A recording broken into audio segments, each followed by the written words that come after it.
Tony FS membacakan Mas Maulana Ikrom @MHNMLNKRM mengisahkan.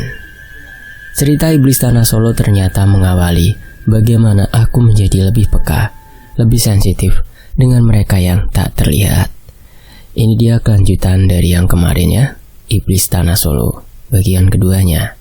Dan sebelum itu, kita harus berdoa dulu. A'udzu bikalimatillahi tammati min syarri ma khalaq. Bismillahirrahmanirrahim. Wa huwas samiul alim. Allahumma sholli ala sayyidina Muhammad sallallahu alaihi wasallam. Ini dia selengkapnya, bagian berikutnya Iblis Tanah Solo.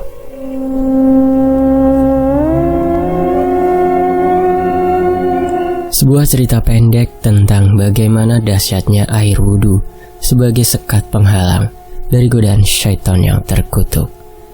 Cerita ini dimulai ketika aku ingin membaca Al-Quran namun tertunda dan memilih untuk tidur siang.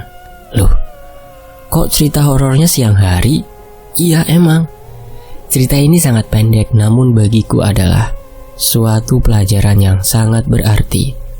Semoga cerita ini bisa bermanfaat untuk semuanya. Sebelum duhur, kuputuskan untuk mandi. Wah, seger banget nih kayaknya kalau sebelum kuliah siang-siang kayak gini mandi. Hari itu aku ada kelas pukul 13. Selesai mandi, azan duhur mulai menggemakan suara indahnya. Panggilan kemenangan. Aku percepat untuk menunaikan ibadah sholat duhur. Tapi di kamar kosan, bukan di masjid. Kurang lebih sekitar pukul 12 lebih 10 menit, aku sudah selesai sholat. Niatnya mau lanjut ngaji sampai 12.50 lah ya, karena pukul 13 ada kelas. Tapi waktu itu rasa mager, malas, dan ngantuk mengacaukan semuanya. Niat yang awalnya mengaji malah jadi rebahan di atas kasur dan akhirnya tertidur. Sebelum tidur, aku berpesan terlebih dulu kepada temanku yang kamarnya berada di depanku. Kebetulan dia sekelas denganku. Aku minta tolong untuk dibangunin 10 menit sebelum kelas dimulai. Dia mengiyakan, dan aku kembali ke kamar untuk tidur siang. Aku di sini ngontrak, bukan ngekos, maaf ya. Kontrakannya cukup besar dengan 5 kamar. 3 kamar di lantai bawah dan 2 kamar di lantai atas. Jadi maaf ya kalau kalimat di awal tadi bilang ngekos, sebenarnya ngontrak. Aku belum lama pindah ke kontrakan ini. Waktu itu mungkin baru sekitar 1 atau 2 bulanan. Katanya, sebelum ditempati kontrakan ini pernah kosong sekitar 2 tahun. Karena memang tidak ada yang mau nyewa. Sampai akhirnya, aku dan teman-temanku yang menempatinya. Lokasinya enak, tetangganya juga ramah, deket warung dan juga deket masjid, deket pos ronda. Pokoknya menurutku tempatnya strategis. Cuman satu yang bikin aku merasa aneh dan sedikit keganggu. Tepat di depan kontrakanku, terdapat rumah yang cukup besar. Lebih besar dari kontrakanku. Rumah dengan musola di dalamnya dan bertema semacam bangunan Belanda. Semua bangunannya berwarna putih tanpa terkecuali. Kenapa kok mau ngontrak di situ? Bukan tanpa alasan. Awalnya emang semuanya cek lokasi terlebih dulu. Aku juga sudah tanya di awal, emang rumah ini kosong ya? Temanku bilang, iya kayaknya. Atapnya udah ada yang runtuh gitu. Catnya juga udah pada ngelupas. Aku berinisiatif tanya kepada tetangga sekitar.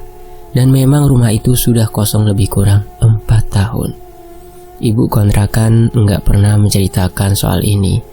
Cuman waktu ketemu untuk negosiasi harga baru aku tanya. Dan beliau menjawab sama seperti apa yang tadi dikatakan tetangga sekitar.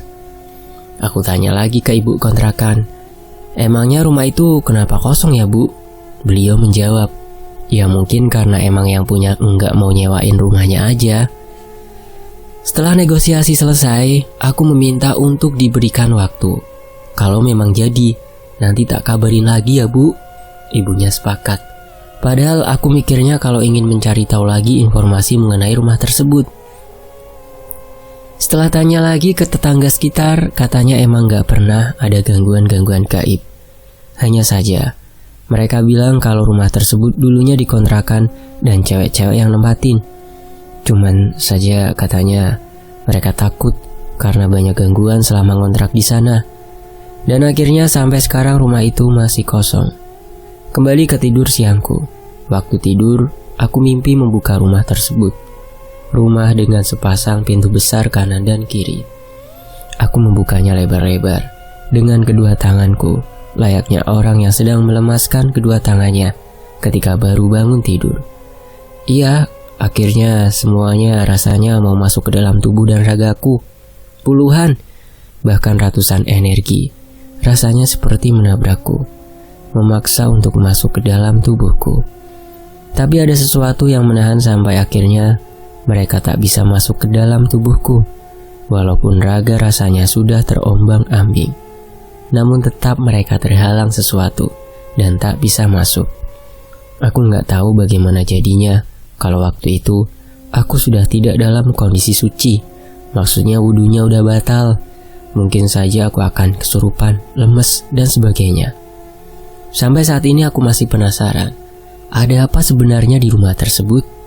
Aku sangat percaya Allah menolongku dari gangguan tersebut lewat cara apapun, termasuk dengan cara tangkisan air wudhu.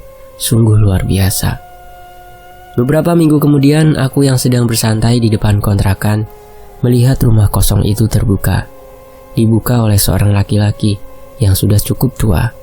Mungkin dia yang diminta untuk ngurus rumah tersebut. Tanpa basa-basi, aku langsung keluar dan bertemu dengan bapak tersebut. Waktu itu beliau sudah masuk ke dalam rumah. Posisiku saat itu udah di depan rumah pintu tersebut. Aku coba bilang, "Permisi pak." Akhirnya bapaknya keluar. Namun ada orang lain ternyata. Sepertinya orang itu mau membeli rumah ini. Bapak penjaganya rumahnya tak jauh dari sini. Setelah berbicara panjang, akhirnya aku diizinkan untuk masuk ke rumah tersebut. Aku hanya bilang kalau ingin sekedar tahu bagaimana denah rumah ini. Katanya sih rumah ini milik salah satu dosen di salah satu universitas ternama di Jogja. Ketika sudah diizinkan untuk masuk, aku baca Bismillahirrahmanirrahim dan kulangkahkan kaki kananku untuk masuk. Luar biasa ternyata. Aku juga baru pertama kali mengalaminya. Ketika kaki sudah melangkah, rasanya kepala seperti pusing dan terngiang-ngiang. Udara di dalam terasa berbeda. Cepat-cepat kulangkahkan kakiku keluar dari pintu, dan seketika rasa pusing itu hilang. Aku coba melangkah lagi, rasa pusing itu datang kembali. Terus seperti itu, sampai akhirnya rasa penasaranku mengalahkan rasa pusing dan pengap. Semakin jauh melangkah, suasana yang tak enak semakin bisa dirasakan. Dan ya, rumahnya cukup besar. Ada 3 kamar, 2 kamar letaknya berjajar. Sedangkan kamar yang satunya letaknya di pojok sendiri. Rumah ini memiliki lorong yang cukup untuk membuat takut siapapun yang melihatnya. Dan terusannya hanya sampai di sini ya, dari Mas Maulana Ikrom. Maaf, Mas Maulana Ikrom gak bisa cerita banyak mengenai rumah ini. Cukup segitu saja ya. Terima kasih sudah menyimak. Intinya siapapun kalian, apapun agama atau kepercayaan kalian, penulis yakin pasti ada doa di kepercayaan kalian masing-masing. Doa itu adalah sesuatu yang bisa menghubungkan kalian dengan Tuhan. Sangat dekat. Kekuatan doa sungguh luar biasa. Dan demikianlah sebuah kisah ya dari Mas Maulana.